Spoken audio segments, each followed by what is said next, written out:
Assalamualaikum warahmatullahi wabarakatuh dan salam sejahtera. Apa khabar murid-murid semua? Cikgu harap kamu semua sihat-sihat sahaja ya. Baiklah, untuk hari ini cikgu akan mengajar Sains KSSM tingkatan 3 daripada bab 8 ke radioaktifan. Tetapi sebelum itu mari cikgu perkenalkan diri cikgu dahulu. Okey? Nama cikgu, Cikgu Mahfariza binti Muhammad Isa dari Sekolah Menengah Kebangsaan Tunku Seri Indra Putra Kedah. Cikgu merupakan cikgu bagi mata pelajaran sains. Baiklah, mari kita lihat tajuk yang akan kita pelajari pada hari ini, iaitu keradioaktifan.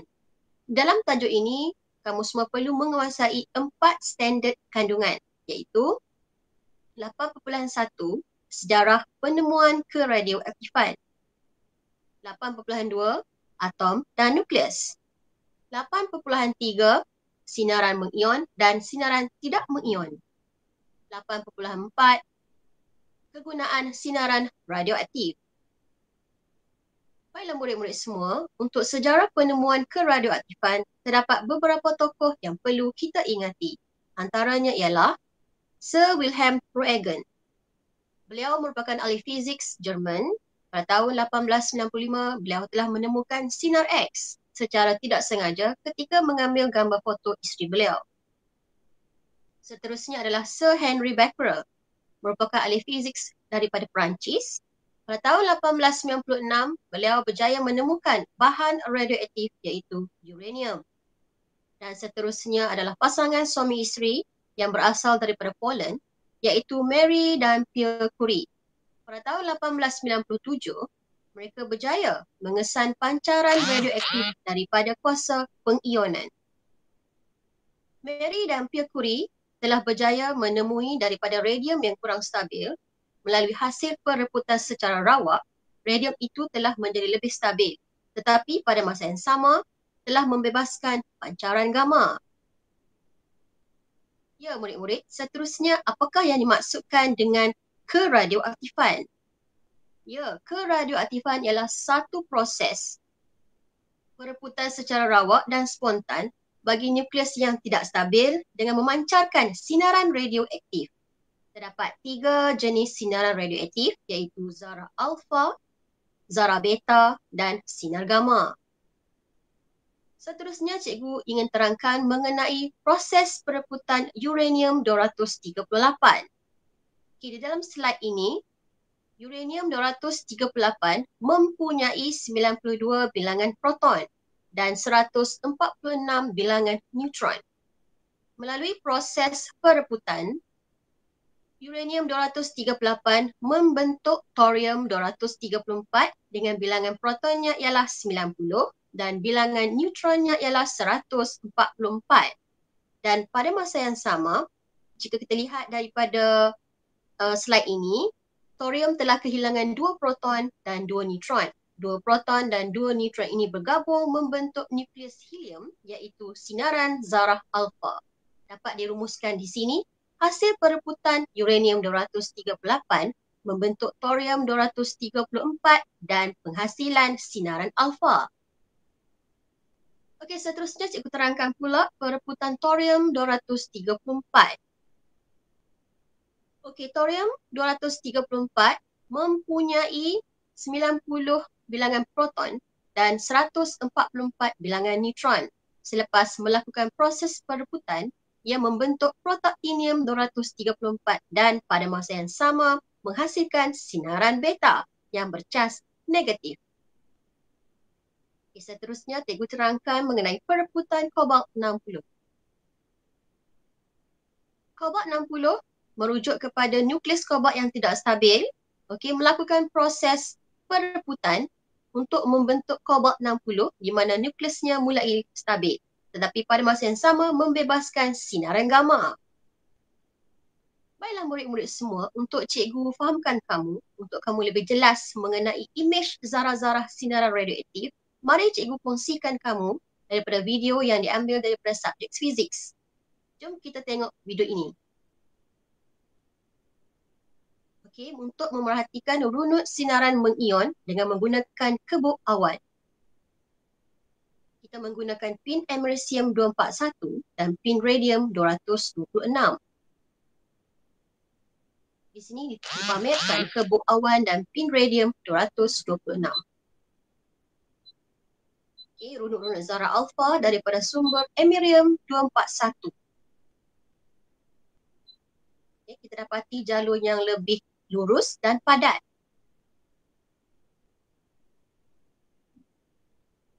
Seterusnya runut-runut zarah alfa, beta dan gamma daripada sumber radium 226. Terdapat pelbagai bentuk jalur yang dihasilkan. Sinaran radioaktif melalui ruang di bahagian atas, ia mengionkan molekul-molekul udara di sepanjang lintasannya. Wap yang terlampau mengkondensasi pada ion-ion itu untuk membentuk titisan-titisan air yang halus dan kelihatan sebagai runut-runut putih. Cahaya disinarkan di kebuk supaya runut-runut putih itu dapat diperhatikan. Ciri-ciri runut yang terbentuk: zarah beta kurang padat dan tidak lurus. Zarah alfa menunjukkan padat dan lurus. Sinar gamma pendek dan berselera. Ya, murid-murid semua, berdasarkan video ringkas tadi, kita lakukan pemerhatian ke atas sinaran radioaktif sebenarnya. Dapat disimpulkan zarah alfa menunjukkan runut yang padat dan lurus, manakala zarah beta menunjukkan runut kurang padat dan tidak lurus. Dan yang terakhir, sinaran gamma menunjukkan runut yang pendek-pendek dan berselera. Baiklah, seterusnya apakah yang dimaksudkan dengan perebutan radioaktif? Okey, ia merupakan satu proses rawak dan berlaku secara spontan. Kemudian, nukleus yang tidak stabil akan memancarkan sinaran radioaktif sehingga nukleus menjadi lebih stabil. Contoh di sini daripada slide, kamu dapat lihat, okey, nukleus yang tak stabil akan membebaskan sinaran radioaktif melalui proses perebutan dan membentuk nukleus yang lebih stabil. Contoh yang cikgu berikan adalah karbon 14, membentuk karbon 14 tetapi menghasilkan sinaran beta. Seterusnya, contoh unsur radioaktif yang perlu kamu ingati. Antaranya ialah karbon 14, uranium 238, thorium 234 dan radon 222. Baiklah murid-murid semua, sekarang kita masuk kepada unit keradioaktifan, di mana unit pengukuran bagi keradioaktifan yang pertama diperkenalkan ialah Curie dengan simbolnya Ci. Kadar perebutan nukleus yang tidak stabil ataupun merujuk kepada keaktifan dalam perebutan nukleus diukur dalam unit Curie, di mana 1 Curie ialah bersamaan 3.7 kali 10 kuasa 10 perebutan sesaat, iaitu bersamaan dengan 1 becquerel. Ingat ya murid-murid, unit SI bagi keradioaktifan ialah becquerel, iaitu 1 perebutan per saat. Sekarang, cikgu ingin kongsikan maklumat mengenai separuh hayat perebutan keradioaktifan. Apakah itu separuh hayat perebutan radioaktif? Cikgu tunjukkan di dalam rajah 8.3. Kita ambil satu contoh bahan radioaktif di sini, iaitu satu bulatan penuh. Apabila mengalami separuh hayat, separuh daripada satu bulatan penuh itu merujuk kepada warna kuning separuh dan warna ungu juga separuh, di mana warna kuning telah pun mengalami keadaan yang lebih stabil berbanding warna ungu. Tempoh masa yang diambil untuk melakukan proses separuh hayat pertama ialah selama 5 hari. Diikuti dengan perebutan separuh hayat kali kedua 5 hari kemudian, iaitu 10 hari, menunjukkan 3/4 daripada bulatan itu telah pun menjadi stabil berbanding 1/4 daripada bulatan masih lagi kurang stabil. Seterusnya melakukan perebutan separuh hayat kali ketiga, di mana separuh daripada 1/4 iaitu 1/8 masih lagi kurang stabil berbanding 7/8 yang telah pun menjadi stabil. Itulah adalah contoh perebutan nukleus satu unsur radioaktif dengan separuh hayat.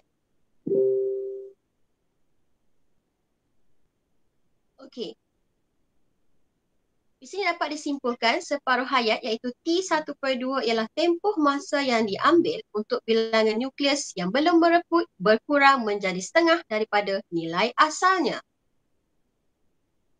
Okey, contoh untuk lihat separuh hayat pereputan keradioaktifan. Okey, kita ambil contoh 1, protaktinium 234 mereput menjadi uranium 234 dengan separuh hayat T1/2 5.2 jam.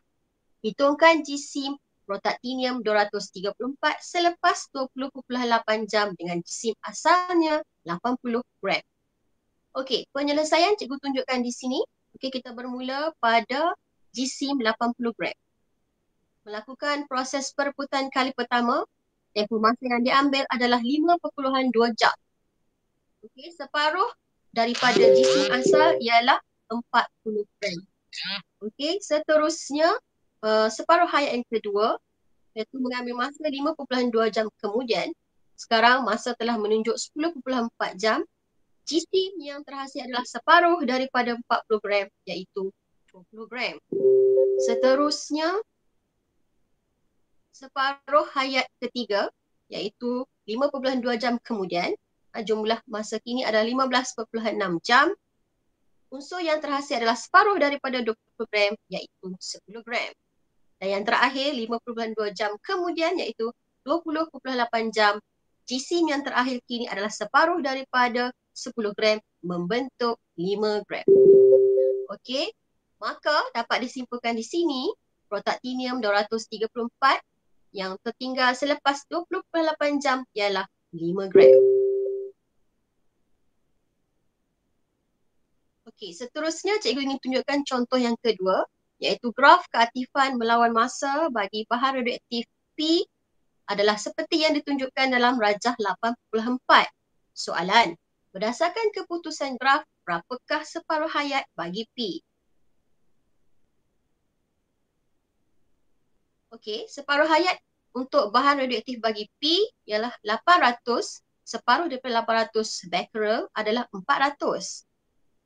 Okey, kemudian kita ambil daripada 400 becquerel daripada paksi Y, kamu tarik titik-titik halus, okey, sehingga terkena graf melengkung. Kemudian tempat persilang itu kamu tarik ke paksi X, di mana kamu akan dapati masa yang diambil untuk separuh hayat bagi bahan radioaktif P ialah 40 saat. Baiklah, seterusnya cara penulisan untuk soalan tadi. Okey, kamu tulis keaktifan asal 800 becquerel. Keaktifan separuh hayat 1/2 daripada 800 becquerel ialah 400 becquerel. Apabila keaktifan ialah 400 becquerel, masa yang sepadan ialah 40 saat seperti yang ditunjukkan oleh garis putus-putus pada graf sebentar tadi. Maka kesimpulannya separuh hayat bagi P ialah 40 saat. Sekarang mari kita cuba contoh ini pula. Okey, keaktifan bahan radioaktif K mengikut masa yang ditunjukkan dalam jadual 8.1. Okey, soalan. Lukis graf keaktifan melawan masa dalam kertas graf. Soalan yang kedua, berapakah separuh hayat bagi Q? Baiklah, berdasarkan data daripada jadual tadi, kita plotkan ke atas graf, iaitu graf keaktifan becquerel berbanding masa dalam minit. Okey, kemudian kita ambil separuh hayat bahan radioaktif iaitu 60 becquerel. Okey, di mana 120 darab 1/2 kita akan dapat 60 becquerel. Kemudian kamu buat garis putus-putus daripada paksi Y sehingga terkena lengkungan graf dan tarik pula ke paksi X, maka kamu akan dapati separuh hayat bagi Q ialah 9 minit. Baiklah murid-murid semua, kita masuk ke standard kandungan yang kedua iaitu atom dan nukleus. Apakah itu atom? Atom berasal daripada atomus yang bermaksud tidak boleh dibahagi. Pada tahun 1808, John Dalton telah memperkenalkan teori tentang struktur atom. Okey, teori atom Dalton oleh John Dalton mengatakan atom ialah zarah terkecil yang tidak boleh dibahagi. Walau bagaimanapun, saintis selepas beliau berjaya menemui zarah yang lebih kecil daripada atom, iaitu sub-atom. Okey, berikut cikgu tunjukkan rajah struktur atom yang mengandungi sub-sub atom. Okey, berdasarkan pengetahuan sedia ada kamu semasa di tingkatan 1, kamu boleh memahami dengan lebih jelas mengenai struktur atom ini. Di mana kita mempunyai sub-atom pertama iaitu elektron bercas negatif. Kedudukan elektron adalah di luar petala atom. Sub-atom kedua dan ketiga adalah proton yang bercas positif. Yang ketiga, sub-atom yang ketiga atom ialah neutron tidak bercas. Kedudukan proton dan neutron adalah terletak di dalam nukleus atom. Okey, sekarang cikgu nak terangkan pembentukan ion positif. Okey, contohnya cikgu mengambil atom natrium. Okey, atom natrium mempunyai bilangan proton sebanyak 11 dan bilangan elektron juga 11. Okey, atom natrium cenderung untuk kehilangan satu elektron ataupun mendermakan satu elektron. Okey, kita lihat jadual di sebelah kanan, kita dapati proton masih lagi mempunyai 11, manakala elektron bilangan telah berkurangan menjadi 10. Okey, jadi di sini dapat dilihat bahawa bilangan proton lebih banyak berbanding bilangan elektron. Maka atom natrium telah berubah menjadi bahan berion. Okey, bahan berion positif. Oleh itu, kita dapat simpulkan di sini atom yang menderma elektron akan membentuk ion positif, iaitu juga dikenali sebagai cation. Okay, seterusnya cikgu terangkan pula pembentukan ion negatif. Okey, contoh yang cikgu ambil adalah atom klorin, di mana atom klorin mempunyai proton sebanyak 17, bilangan elektron sebanyak 17 juga. Okey, atom klorin ini cenderung untuk menerima elektron. Okey, mari kita lihat rajah di sebelah kanan. Okey, atom yang cenderung untuk menerima elektron ini, okey, kita lihat rajah di sebelah kanan. Okey, bilangan proton masih lagi 17, bilangan elektron 18, iaitu kita dapati atom klorin ini mempunyai cas negatif ataupun elektron lebih berbanding proton. Maka atom klorin telah menjadi bahan berion iaitu ion negatif. Okey. Ion negatif juga dikenali sebagai anion. Baiklah murid-murid semua, sekarang kita masuk ke standard kandungan yang ketiga, iaitu 8.3 sinaran mengion dan sinaran tidak mengion. Apakah itu sinaran mengion? Okey, apabila satu sinaran seperti sinaran radioaktif melintasi udara dan menghasilkan ion positif dan ion negatif, maka sinaran ini dikenali sebagai sinaran mengion. Okey, contohnya cikgu terangkan di sini. Cikgu ada zarah alfa. Okay, zarah alfa kita tahu dia mempunyai 2 proton dan 2 neutron, iaitu zarah alfa ni bercas positif. Okay, apabila melalui molekul udara yang neutral, okay, kita dapati apa yang berlaku rujuk daripada rajah di sebelah kanan. Kita dapati molekul udara telah pun terion. Di sini dapat disimpulkan bahawa sinaran radioaktif juga dikenali sebagai sinaran ion dan menyebabkan persekitarannya menjadi bercas.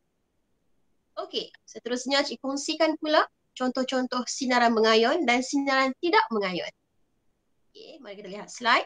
Contoh sinaran mengion, contohnya adalah sinar X, sinar gamma dan ultra ungu. Contoh-contoh bagi sinaran tidak mengayon adalah inframerah, gelombang mikro, cahaya nampak dan juga gelombang radio. Okey, sebelum cikgu teruskan kepada topik yang lebih lanjut, mari cikgu tanyakan dulu kepada kamu, senaraikan sinaran mengion yang kamu ingat. Ya, sinaran mengion terdiri daripada sinar X, sinar alfa, sinar beta, sinar gamma dan sinar ultra ungu. Bagus. Syabas cikgu ucapkan. Okey, next. Kita akan masuk kepada jadual yang menunjukkan perbezaan antara 3 jenis sinaran radioaktif yang mengion. Okay, iaitu antara sinar alfa, beta dan sinar gamma. Okey, kita kaji dari segi sifat semula jadi ketiga-tiga sinaran radioaktif ini. Okey, sinar alfa adalah daripada nukleus helium, pembentukan 2 proton dan 2 neutron. Sinar beta merujuk kepada elektron yang mempunyai kelajuan yang tinggi. Sinar gamma merujuk kepada gelombang elektromagnet. Okey, cas-cas zarah yang terbentuk pada sinar alfa adalah positif. Cas yang terbentuk pada beta adalah negatif. Cas yang terbentuk pada sinar gamma adalah tidak bercas ataupun neutral. Okey, untuk kuasa pengionan kita dapati alfa menunjukkan sinaran pengionan yang tinggi, manakala sinar beta menunjukkan pengionan yang sederhana, manakala sinar gamma menunjukkan pengionan yang paling rendah. Okey, seterusnya kita lihat kuasa penembusan untuk sinar alfa. Okay, kita dapati sinar alfa dapat dihalang oleh sehelai kertas, manakala sinaran beta dapat dihalang oleh sekeping aluminium yang tebalnya adalah 3 mm, okay, ataupun 3 mm. Dan yang terakhir, sinar gamma dapat dihalang oleh plumbum dengan ketebalan 10 cm. Oleh itu, kita dapat buat kesimpulan bahawa kuasa penembusan bagi sinar alfa adalah rendah, kuasa penembusan bagi sinar beta adalah sederhana dan kuasa penembusan bagi sinar gamma adalah sangat tinggi. Okay, seterusnya kita lihat pula pemesongan oleh medan elektrik. Okey, contohnya di sini cikgu letakkan dua plat. Okey, plat di bahagian atas adalah plat yang bercas negatif, manakala plat di bawah adalah bercas positif. Apabila cikgu lalukan satu sumber radioaktif, okey, cikgu dapati pembentukannya adalah seperti berikut, di mana kita dapati sinar beta terpesong lebih cepat ke arah plat positif. Okey, sinar alfa terpesong lebih jauh ke plat negatif berbanding sinar gamma yang terdapati terus bergerak lurus. Ini kerana sinar gamma tidak mempunyai cas, tidak terpesong ke mana-mana plat negatif ataupun plat positif. Okey, seterusnya cikgu tunjukkan pemesongan oleh medan magnet pula. Okey, kita dapati alfa akan tertarik ke kutuban selatan, manakala beta akan tertarik ke kutuban utara. Berbanding dengan gamma terus bergerak lurus, tidak terpesong oleh medan magnet. Baiklah murid-murid semua, sekarang cikgu ingin tunjukkan pula sumber-sumber sinar mengayon dalam alam sekitar. Okey, contoh untuk semula jadi adalah daripada sinaran kosmik, sinaran latar belakang. Manakala contoh sumber sinar mengayon untuk buatan manusia adalah kemalangan nuklear, ujian nuklear dan penggunaan radioisotop untuk perubatan. Okey, slide seterusnya cikgu tunjukkan sinaran kosmik. Ini adalah gambaran sinaran kosmik yang berlaku di luar fenomena bumi. Okey, sinaran kosmik ialah sinaran bertenaga tinggi yang dihasilkan di luar sistem suria atau dari galaksi lain selain daripada Bima Sakti. Oleh sebab itu, sinaran kosmik juga dikenali sebagai sinaran kosmik mengion. Sinaran kosmik galaktik. Seterusnya cikgu kongsikan sebuah teleskop yang dibina di Amerika Syarikat, iaitu teleskop Cherenkov di Gunung Hopkins. Apakah fungsi teleskop ini? Okey, fungsinya adalah untuk merakam sinaran kosmik yang terhasil di luar angkasa. Seterusnya untuk sinar latar belakang. Apakah sinar latar belakang? Baiklah murid-murid semua, ianya terdiri daripada sinaran mengion dalam alam sekitar. Okay, sumber sinar latar belakang terbahagi kepada dua, iaitu sumber semula jadi dan sumber buatan manusia. Okey, contoh sumber semula jadi adalah daripada sinaran kosmik dan sinaran bumi, iaitu pancaran cahaya matahari ke bumi.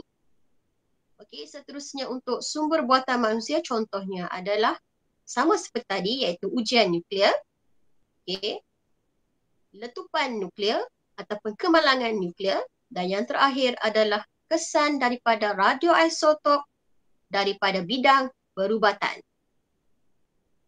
Okey, kita sampai ke standard kandungan yang terakhir pada hari ini, iaitu 8.4 kegunaan sinaran radioaktif. Okey, di sini cikgu tunjukkan beberapa kegunaan sinaran radioaktif. 1. Untuk perindustrian. 2. Untuk pentarikan radioaktif ataupun juga dikenali sebagai arkeologi.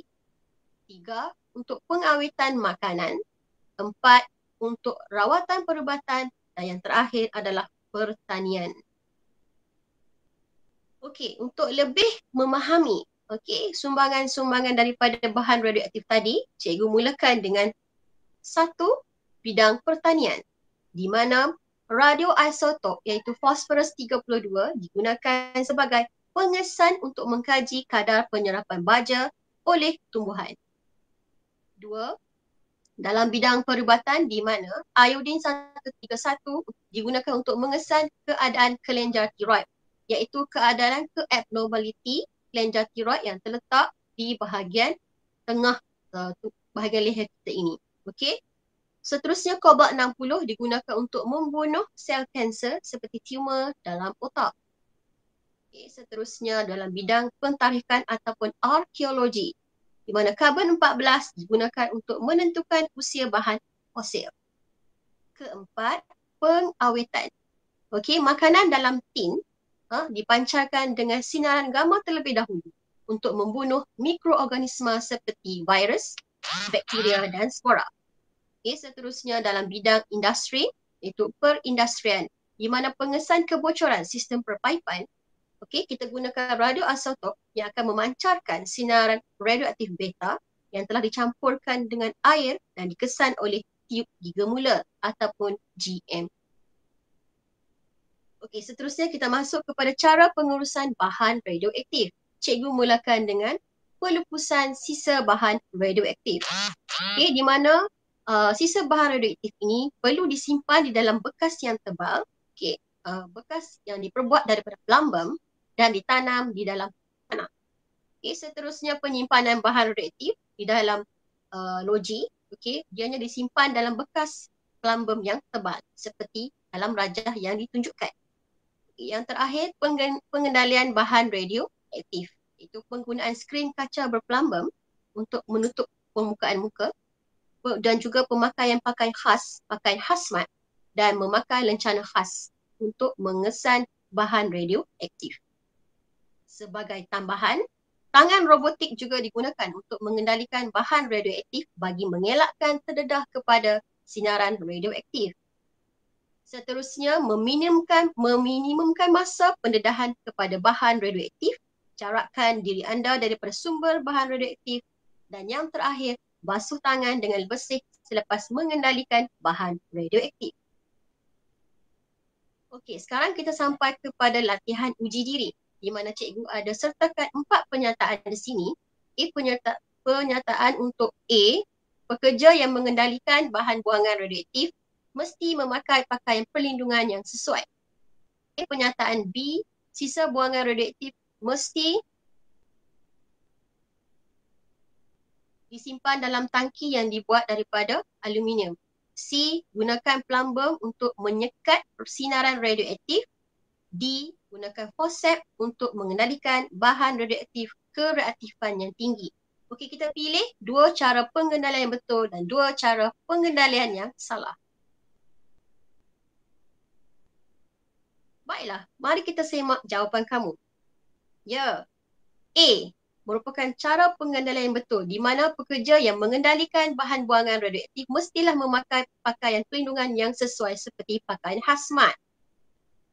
B, ya, cara pengendalian yang salah, di mana sisa buangan radioaktif mesti disimpan dalam tangki yang dibuat daripada aluminium, kerana ia perlu diperbuat daripada plumbum yang boleh menyekat sinaran radioaktif gamma.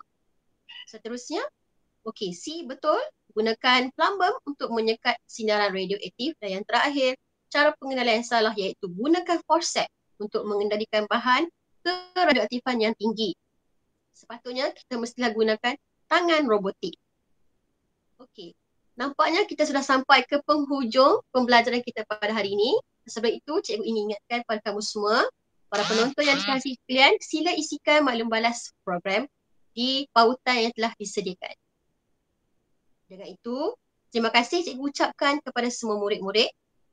Semoga perkongsian ini dapat meningkatkan kefahaman kamu, terutama dalam tajuk keradioaktifan. Sehingga berjumpa lagi, teruslah belajar tanpa jemu. Dan terima kasih. Semoga cemerlang dalam subjek sains. Assalamualaikum warahmatullahi wabarakatuh.